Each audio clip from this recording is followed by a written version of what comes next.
નેત્રંગના ધાણીખુટ ગામે રંપક ધોધ ખાતે દુર્ઘટના સર્જાતા અંકલેશ્વરના 20 વર્ષીય યુવકનું ડૂબી જવાથી મોત થયું હતું।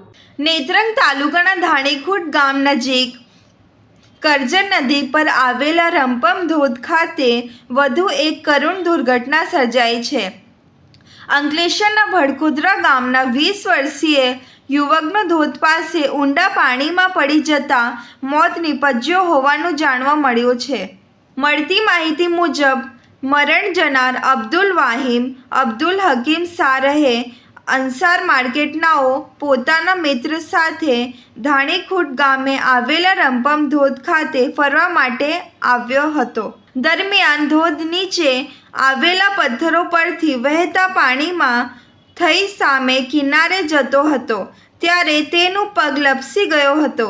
પરિણામે તે ધોધ નીચે આવેલા ઊંડા પાણીના ખાડામાં પડી ગયો હતો। ઘટના બાદ તેને તાત્કાલિક સારવાર માટે નેત્રંગ CHC ખાતે ખસેડવામાં આવ્યો હતો। ત્યારબાદ વધુ સારવાર અર્થે અંકલેશ્વરની શ્રીમતી જયાબેન મોદી હોસ્પિટલ ખાતે લઈ જવામાં આવ્યો હતો। જો કે હોસ્પિટલમાં ફરજ પરના તબીબે તેને મૃત જાહેર કર્યો હતો।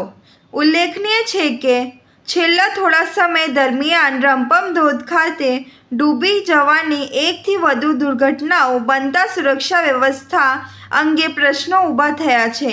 સ્થાનિક લોકો દ્વારા જોખમી વિસ્તારોમાં ચેતવણી બોર્ડ, સુરક્ષા રેલિંગ અને પ્રવેશ નિયંત્રણ જેવી વ્યવસ્થાઓ કડક બનાવવાની માંગ કરવામાં આવી રહી છે।